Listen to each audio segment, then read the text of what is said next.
Yo, what's up? Thanks for checking out the Paycheck to Profit podcast. I'm your host, Robert Johnson.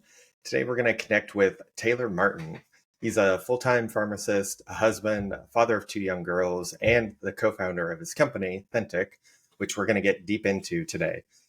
I'm really excited to get to chat with him today. We actually go back to when we worked at the local grocery store together. I think it was like 15 years ago, and he was in high school, and it was just really cool following him along the way as he finished college and through social media, being able to track what he's doing. And, we've been connecting more lately. So I just really wanted to have him on here and really share his story. So, Taylor, man, welcome to the show. And thank you for being here. I'm really looking forward to it. Thanks. I'm super excited to be here. Thank you for having me.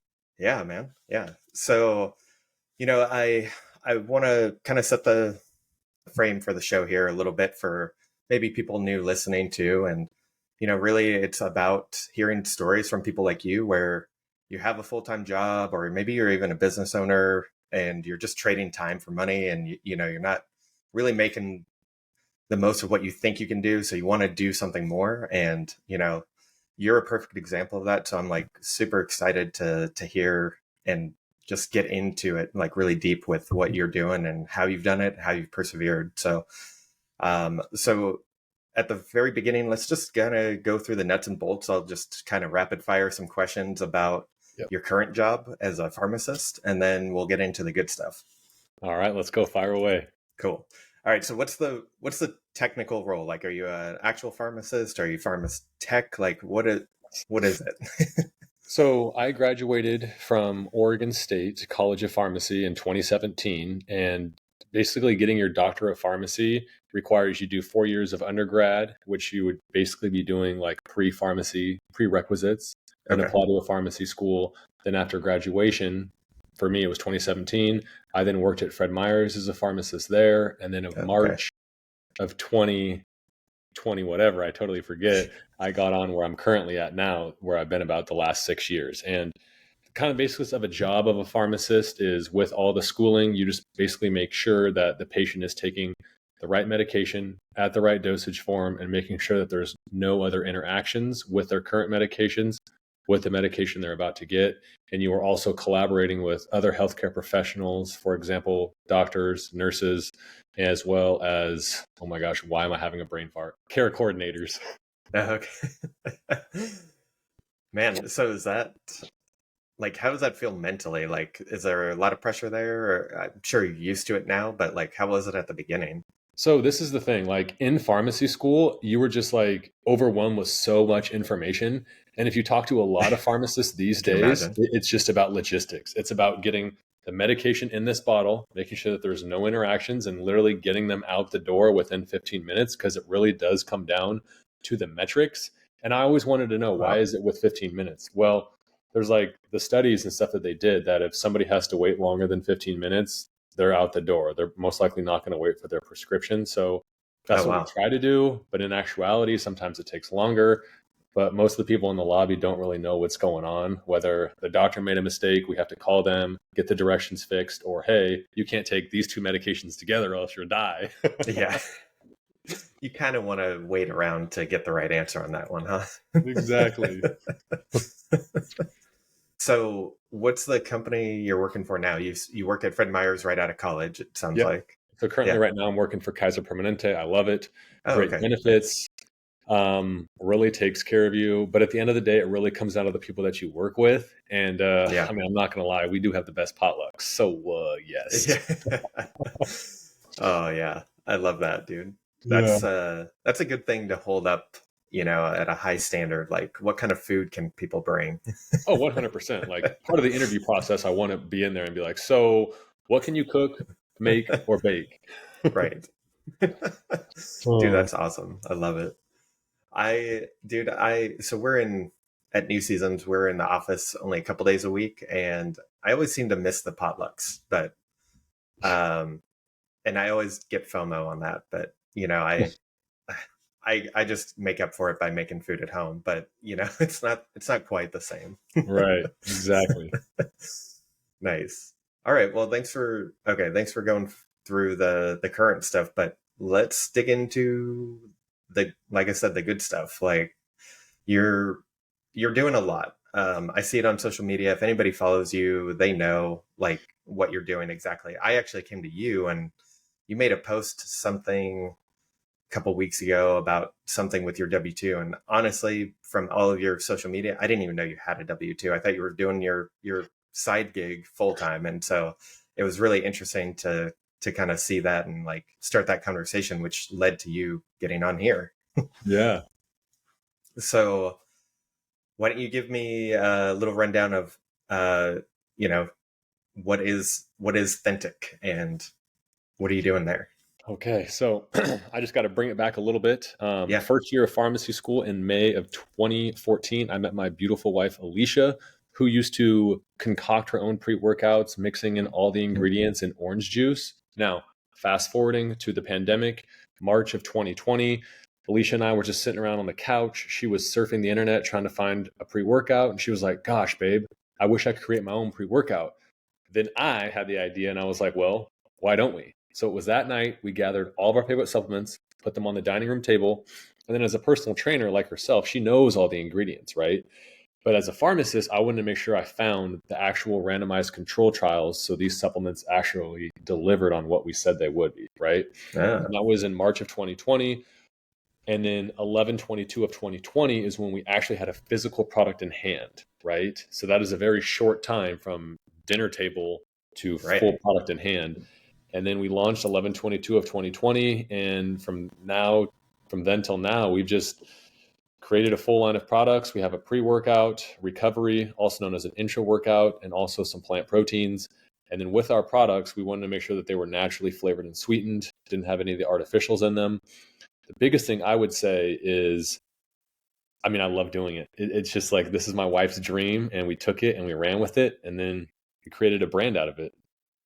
Dude, yeah, no, it's awesome. And not only a short period of time to start, but 2020, a lot of reasons that people would come up with not a good time to start a business, but you did it anyway. And I freaking love it because, a lot of opportunity comes out of the time when, unfortunately, when the country is at its low, that's when people like you make opportunity come out of that. So, Well, that's the thing. I'm not sure if you've heard this, but during, March of 2020 and then like the years to follow, it's just like almost as if you were either going to accept that situation for however many years it was and then come out and then, just be the same person, but only lower, gaining more weight because we weren't doing very much. We weren't staying very active.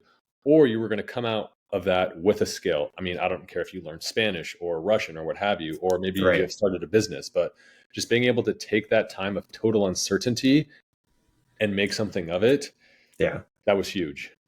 Yeah. Yeah, no, and I'll admit, like the first part of it of COVID, I was on the like taking it easy side. Right. I dropped out of my fitness routines when we moved. Like we moved in that time period, so it was like, I went from running 4 times a day at like pretty good distance. Like I was running probably 20 miles a week, so 80 miles a month, and not doing a lot of weightlifting at that point, but I was just running consistently. And then when we moved, we started eating out because it was easier. We couldn't cook, and in the transition, and that just started, taking me down a road that I didn't want to go down, and I let myself slide. And now I'm back into a really good spot, and just taking care of myself physically and mentally. And, my wife and I are both, going through this together. And so, I, even though it started that way, I'm figured it out and made the transition, like stopping and, stop acting this way. Stop being an But see, that's idiot the with thing what about you're it. doing, your choices. You did it. Like a lot of Yeah. people got stuck in that rut and then that carried through, then now they're still there. But Yeah. seeing as you knew what you needed to do and then did it, that's amazing. I love it. Yeah. Yeah. It took a little longer than I wanted, but I'm getting there. um, yeah, man. So you've got the business up and running 2020, like end of 2020, you've got the full product line.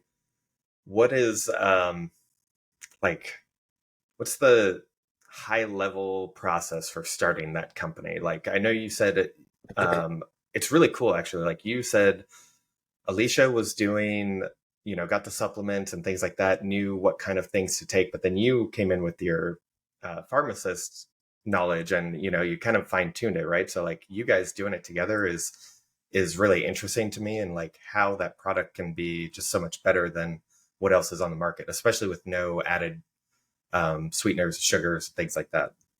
Right. So remember, you can do anything in this life.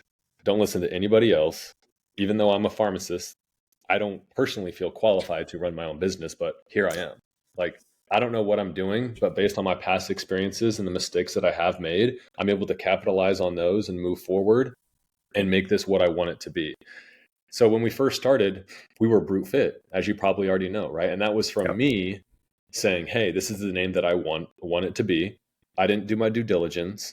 I didn't really listen to my wife, and then that got us into thousands of dollars of trouble later on after knowing that that trademark Brute Fit would never go through. So Hmm. one of the lessons that I learned was I needed to be able to do my due diligence, and I just need to not rush it and just listen to my wife and the people around me. Because now, I mean, I'm not going to lie, this is my unbiased, like Thentic, husband and wife, personal trainer, pharmacist, no artificial sweeteners, colors, dyes, or sugar. I know the word authentic gets thrown around a lot, but being that we're able to, you know, be authentic and practice what we preach, I'm super excited. Yeah, yeah, dude.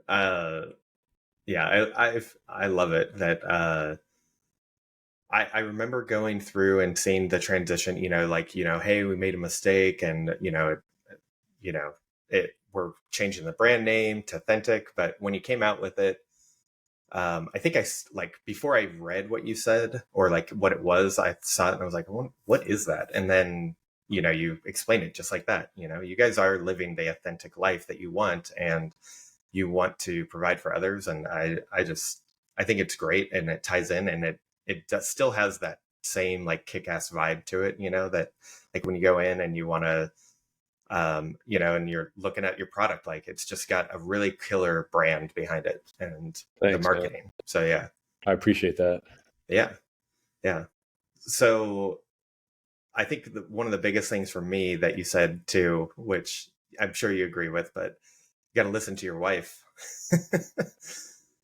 I've I've made that mistake a little too many times, not listening, and trying to do something my own way, and I'm getting wiser now. Well, I mean, I think as men, we have our ego and we have this sense of we know what's right.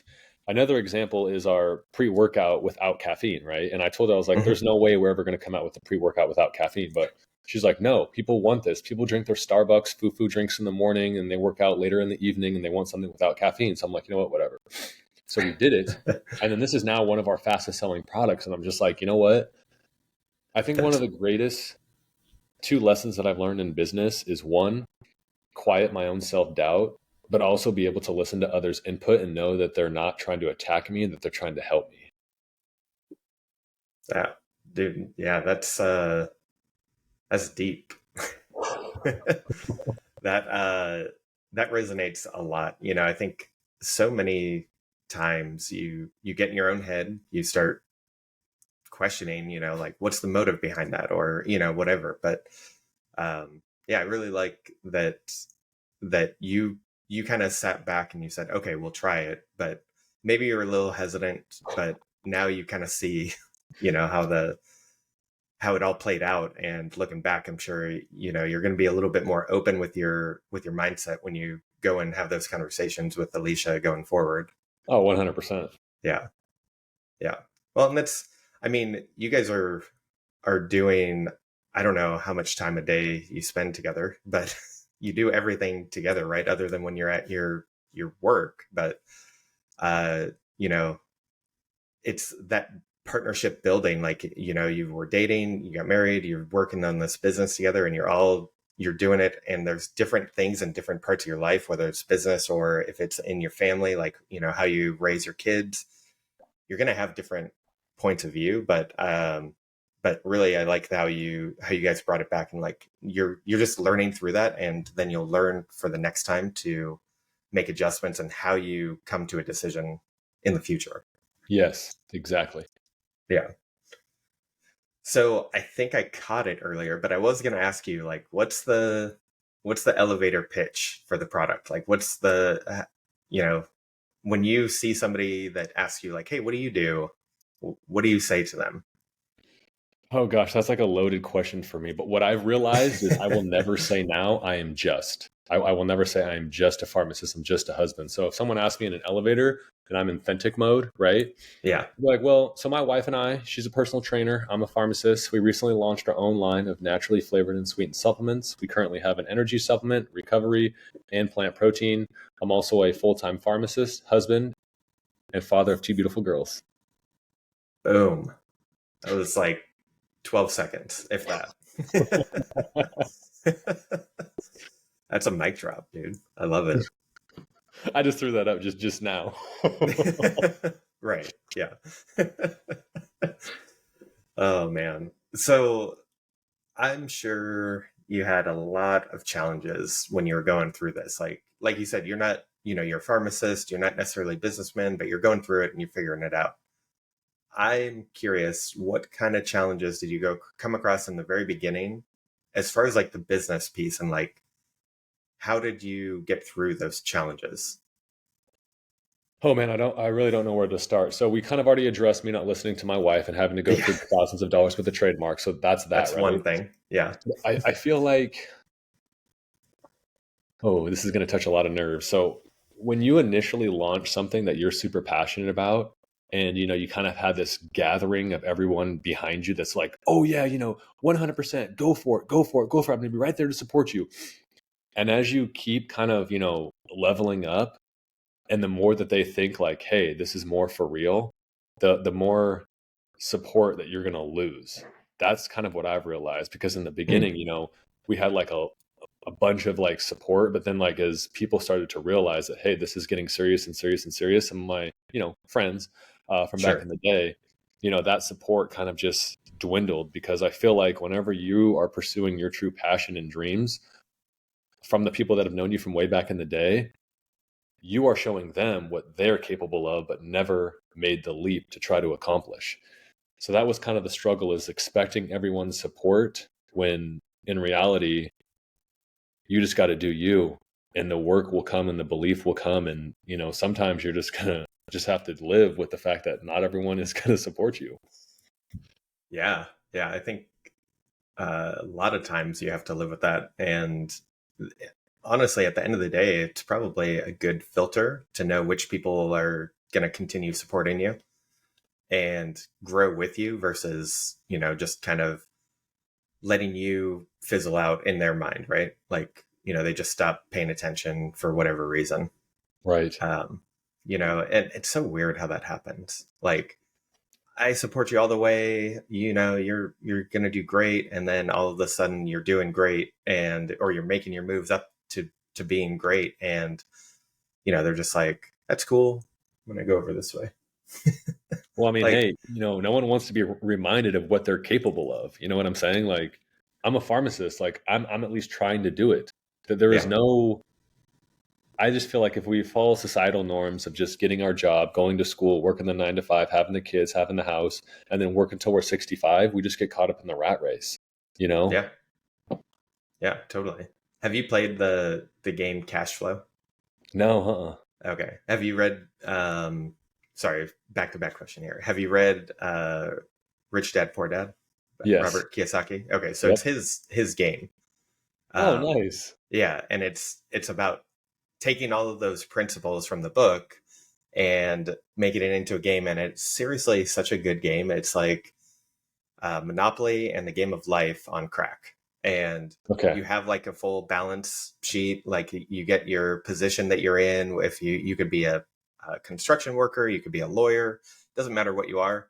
You get a balance sheet. You get kids as you go along, and you just work your way out of the rat race. And so it's funny that you say that, but like definitely a game worth getting if you haven't played it, for Oh, anybody listening. we'll have to try that. Yeah, I've got it. You guys should come over and we'll play it sometime. All righty. I've been trying to get my wife and daughter to play it again, but it's hard. It takes a while sometimes. Like one of the games we had to split up over like 4 days. Um, but yeah, so sorry, so sidetracked there. But going back to the actual like the process of getting your product into packaging and getting your branding and things like that. I kind of want to dig in a little bit on that. Like, Okay. you must have had to learn a lot of this as you went, but like, for example, are you working with like a co-packer to manufacture your product, or how does that process work? So I'll try to just go down a couple avenues that I'm, really familiar with. One of them being you have to be resourceful. For example, one of my buddies from where I work, his name is Garrett. Okay, his cousin Tyler is the one that helped us with the label. I Oh, gave cool. him a picture of what I wanted, and then he made our logo. Like he legit made our logo. So remember, I didn't call up this $1,000 perfect person. It was just, hey, I know a guy that knows a guy. Can you do this logo for us? Boom, we had the logo. Now, our manufacturer, they do everything. We give them the formula. We say, hey, no artificial sweeteners, colors, dyes, or sugar. Bop, bop, bop, bop, bop. And then Yep. we also have now currently, we have been through a couple label people that have, I don't want to say label people, but graphic designers, Yeah. amazing graphic designers. And right now we have Savannah, who is working on our label right now for our newest product. And basically we say, hey, this is kind of what we want. We draw it up. I put it in the Google Doc, and then she makes it, and then we send that to our manufacturer, and we're just like, hey, this is what we want you to do. Because the manufacturers, I'm not going to lie, they charge $200 an hour to work on labels, and don't have Oof. time for that. Like, come on now. Oof. No. Yeah. So it's all about being resourceful. And our manufacturer, they package it up, they send it to us, and then we fulfill all of our own orders. I feel like to really answer your question about like the day-to-day stuff and getting products into stores and why people normally quit in business is because they're just scared of the no's. Like, I don't think people really can fathom in their brain and do the mental gymnastics to know how many stores that I've called in the United States. Probably over 500, right? And so with each one of those stores, either myself, Margaret, or Rob, the people that work with us, called, it's just like the amount of it's just a lot of work, and then to be told no after all these times and the follow up, I feel like that right there gets really discouraging and is why a lot of people quit. They just can't get past that one barrier to move to Yeah. the next one. And like that's a huge part of just not giving up. Pre-negotiate with yourself that you're going to be able to take all the no's, and you'll just keep moving forward. That is exactly how we got here. Dude. Yeah. Yeah. I like how you framed that with pre-negotiate with yourself, because if you don't do that, you're not really preparing for what's really going to happen. And it doesn't really matter what business you're in, you're going to get a lot of no's regardless. Right. Whatever it is, whether you're selling something like a product, or you're calling, like for me, calling real estate agents or whatever, like you're just going to get a lot of no's, and you have to know that that's part of the process, and it's a numbers game. You have to keep going. That's right. Exactly. Yeah. Dude, yeah, that's really cool. So, as you're talking, you got me thinking about this, and because I work in grocery at the on the buying side, not in wellness. Like I don't do protein powders and pre workouts, but um, just thinking through, like I know how hard it is for a small company to get things going, and I want to make sure, like, not to dissuade people from starting their own thing, but I want to make sure that they know, like, at the end of the day, this is doable, but you have to know what you're not know what you're doing. You have to know the right steps and being resourceful like you, and finding the right people and the connections to keep you moving forward. So Um, can I yeah, paint a picture for anyone that's trying to start their job, business, or anything like that? So this will literally be the hardest thing that you have ever done. I mean, don't get me wrong. I love pharmacy school. It prepared me, it afforded me this opportunity to do this, but owning your own business compared to going to some type of school is literally the hardest thing ever. There is no playbook. You're going to be getting calls at 8, 9, 10 o'clock at night saying, hey, where's my shipment? You're going to get emails from customers asking why their shipment didn't arrive or a shipment got stolen. You got to be able to answer that question in a reasonable amount of time, or else they're going to go elsewhere. And I feel like very few people are actually meant for entrepreneurship, because you see on Instagram people renting these Lambos and pulling up saying, "Hey, try my coaching program for $99 and you're going to make $1 million next week." It doesn't work like that, because when you really dig into it, okay, what products are they selling? Where do they live? Who's their customer service? Can you actually touch them? Are they accessible? Things like that. And most of the time they're not. So I just feel like there's a huge false sense of entrepreneurship being easy, when it is single-handedly the hardest thing that I've ever done in my life. Absolutely.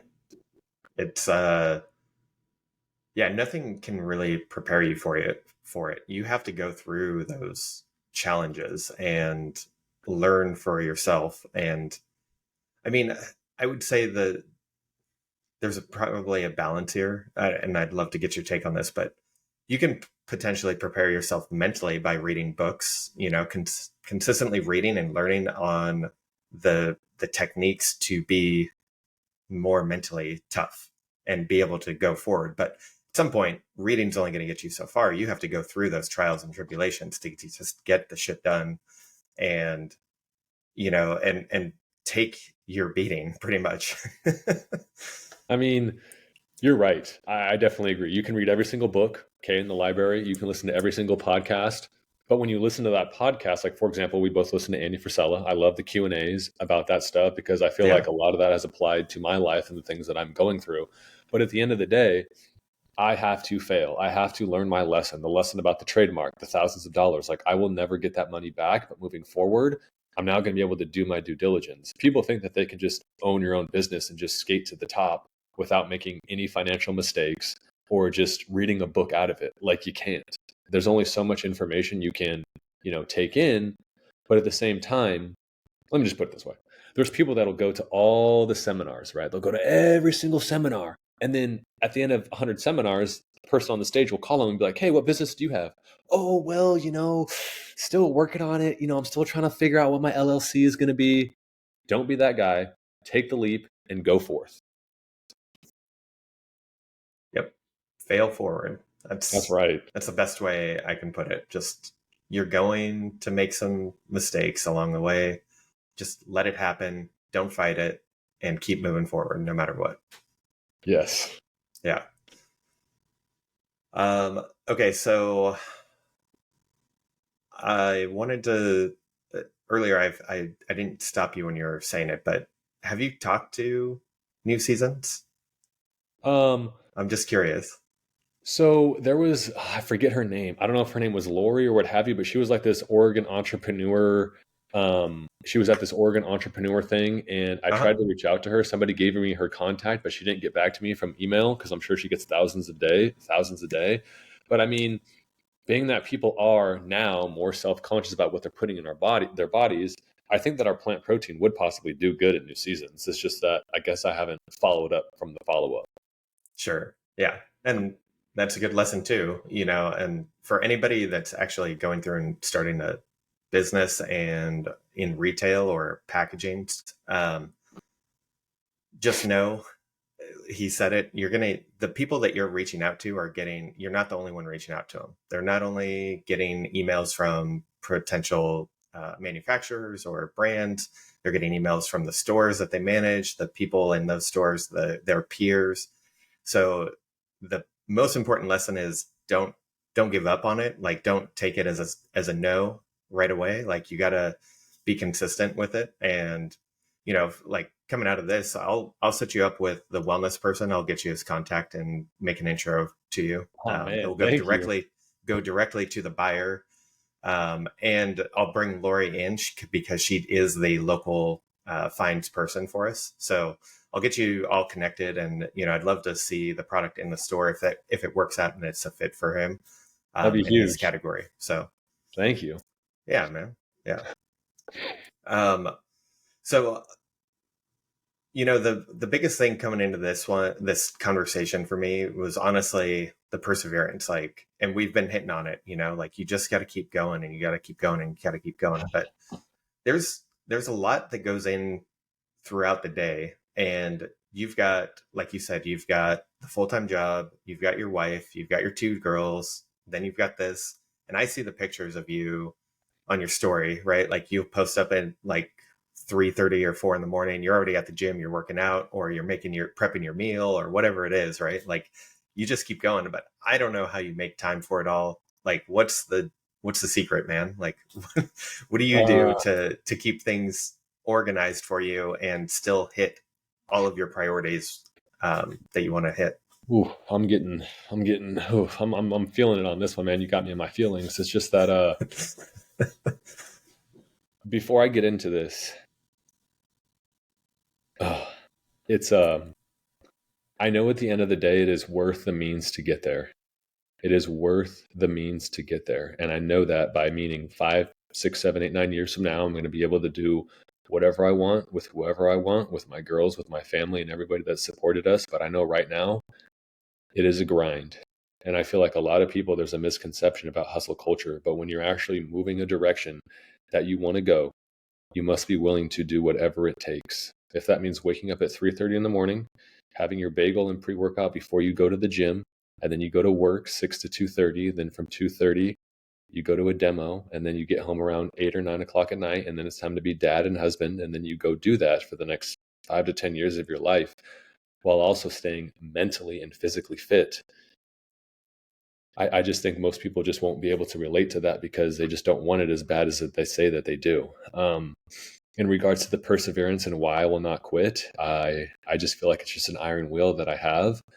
And I know that even though I cannot see the results now, that I will be able to one day bear the fruits of my labor.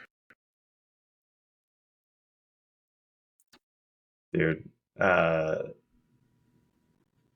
don't know what to say to that. I mean, it's really rare to hear people actually understand and convey that. I think that you are certainly a rare breed, and I don't think that like, and you know, I don't want to speak for you, but you probably like we've listened to the same people on podcasts. We follow a lot of the same things, other than just what we're doing on the side, right? Like we both have a W-2, a family, we're doing things on the side. We listen to the same people mostly. Um, there's nothing special about us other than the fact that we know why we want this and what it's going to lead to at the end. And we won't let it get in our way. Right. I mean, I mean, some people ask me, how do I do it? And they think that I have this magic fairy dust that I just sprinkle on my head in the morning and then I'm just able to operate like that. And that's not it. Every single person has it in them. They just get sucked into the propaganda of mediocrity, of just having their job. No, you can't do that. You're just a construction man. You're just an oil and gas tanker. You can't do that. And we just get so heavily influenced by our surroundings that it's just a crab bucket. It is seriously just a crab bucket. Whenever you're trying to go up and do something, Bob and Susie are going to hit you up saying, "Hey, bro, like, let's go out, let's go party." You're going to be like, "Well, I don't want to upset them. My goals can wait later." And people do this for 5, 10, 15 years of your life. 55 rolls around and you're like, damn, I'm not happy where I'm at. And then if they look back at each checkpoint on how they got there, they have no one to blame but themselves. Yeah. It's a it's a truth bomb right there. Oh man. Yeah. I think one of the things, just so you know too, like as I was going through that time where I was like transitioning in my slump and coming out and things like that, you were consistent on your social media posting and always offering like positivity, right? Like, and accountability. It wasn't always positive, but like it was hard truth that of what you're just saying, right? Like you just got to keep doing it. There's no excuse to not reach your goal if you really, really have a good reason why, and you will make it happen. And that, like, you've kept me going and like motivated me as things were going. Like it took a while, but I am there now. I'm doing that 75 hard challenge, so like I'm there mentally. Where today I woke up, migraine, I was tired, I went to bed late because we were doing things last night uh with I think it was with family, and whatever happened, I can't remember, but I definitely didn't want to get up and go work out or go for a walk or whatever, but I got my ass out of bed and I started going anyway. But part of that is like this stuff that you're afraid of doing, or like you want to just pass off because it's hard, is it's only temporary. Like it's hard to get up for like 10 seconds or like 2 minutes, but then when you're starting to moving, and you get that momentum, you're feeling so much better.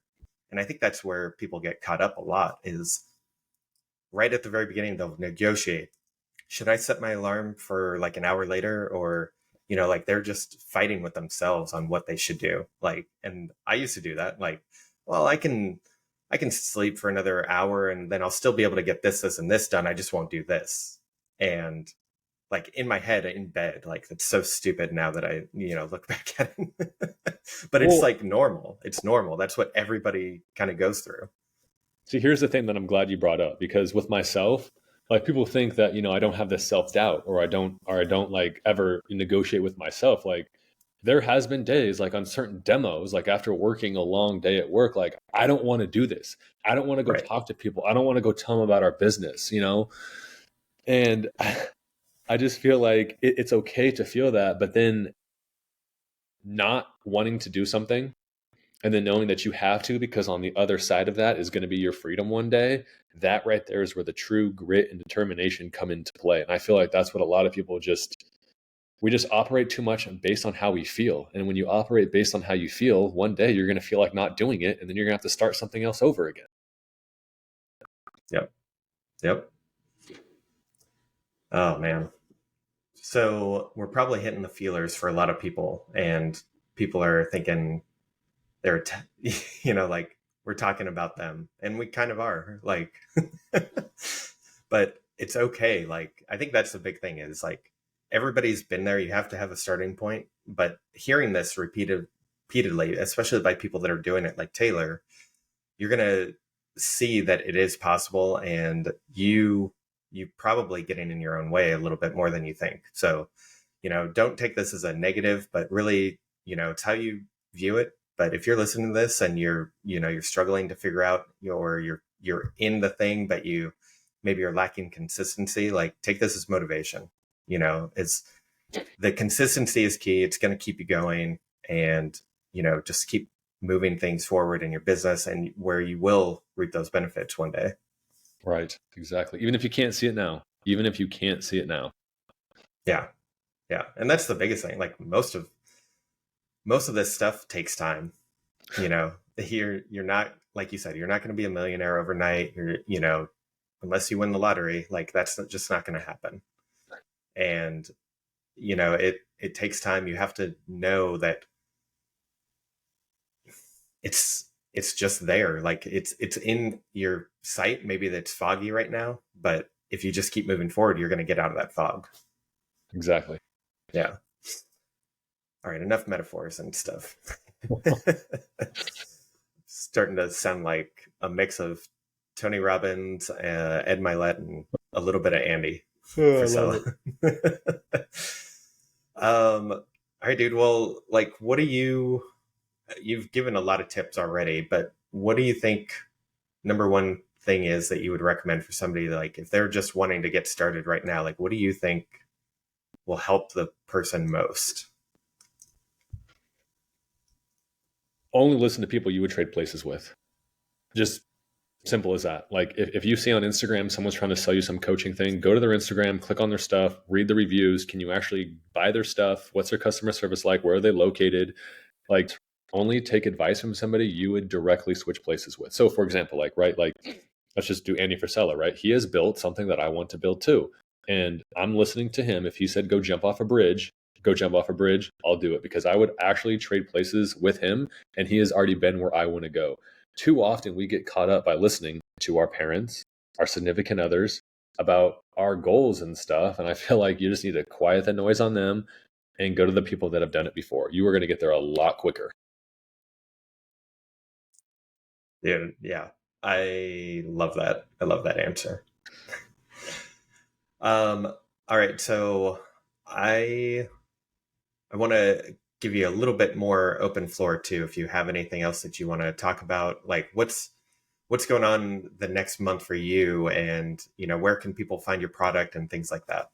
I love that. So thanks a lot, man. Well, so you can find our product. We are on Amazon, bodybuilding.com, as well as Walmart. You get free shipping on Walmart for all you free shippers out there. If you just literally type in Thentic, we'll pop up.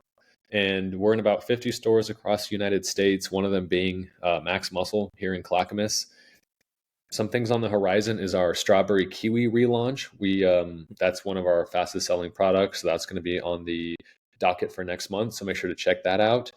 And my social media, Dr. Taylor Martin, and make sure to check out Thentic Official. But kind of what I really want to say is specifically towards the dads out there that are listening to this.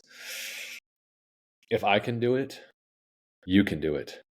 And I want to say this by meaning, I know you have a family, I'm sure you have girls, but I feel like when you put health and fitness at the forefront of everything else is going to fall into place in your life. When you look at yourself and you are happy, because I feel like honestly, our body is an outward projection of how we view ourselves.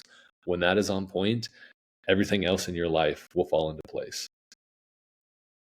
It's awesome. Yeah, I love that.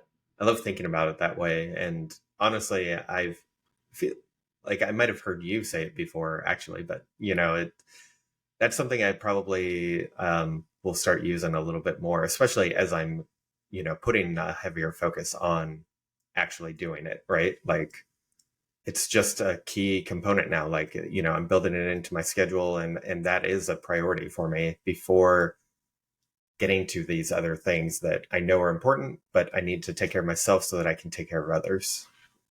You said it right there. Everyone is so caught up in taking care of everybody else but themselves. Okay. I'm Yeah. in health care. My health before your care. If I'm not healthy, I can't take care of you. And then if we extrapolated that onto all the dads out there with their families, this world would literally change in an instant. Yeah. Yeah. Yeah. I think common misconception, you've probably heard this too, and I thought about it earlier too, but when people talk about entrepreneurs and things like that, like there's a lot of comments going out there about, you have these different areas of your life and you're going to have to lean in somewhere and then pull back somewhere else to make it all work. But you're kind of proof that you can do it all, right? You get your workout in, you eat healthy, you go to work, you go do your business, and then you come home and you be family man and you can make it all work. Right. I mean, don't get me wrong. Like sometimes my wife is like, honey, you don't have to wake up that early. Then I'm like, okay, so check this out. So if I don't work out in the morning before I go to work or a demo, that means that I work out after work when you guys are both awake. And that's kind of like our waking time. Then Yeah. that's less time away from you. No, I have to work out in the morning, get that out of the way while you girls are all sleeping. And then I can come home after the demo or work and be with you. So when people prioritize that first, I mean, who's ever listening to this, a dad, just know that I'm just your regular guy, right? So if you prioritize your health for the next 30 days, meaning you wake up in the morning before your wife, kids, and everyone else wakes up, your life will change. I guarantee it. Yeah. Yep. All right. So I got a random question for you before we call it off. Yes. So when you hit it big, and I specifically say when, like when you can walk away from your W-2 and you have enough income, and, talking about what you said earlier, like 5, 10 years from now, when you can do whatever you want, whenever you want, with whoever you want, what's your first big purchase going to be?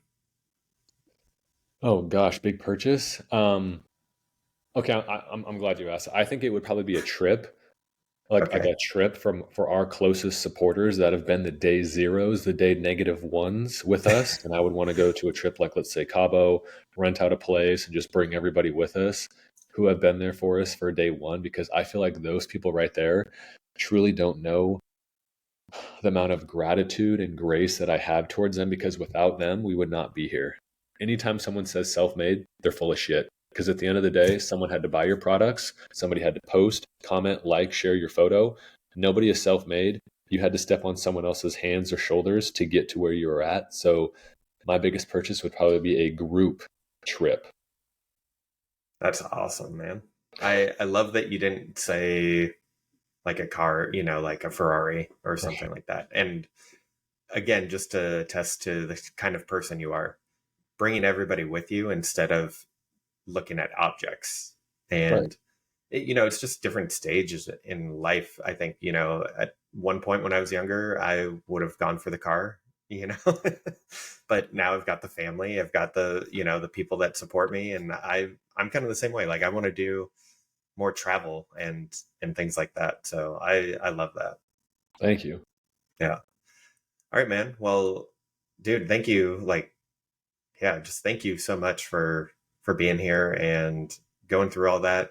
I know, like I said, you go through a lot. You're very consistent, and whether you see it or not, your consistency, the people that are seeing it, like myself, it really helped me. So don't give up on it. I'm going to be a supporter for you for sure, all the way to the end. And I'm looking forward to watching you as you grow and get into more stores and grow the brand, the products, and everything else that you want in your life.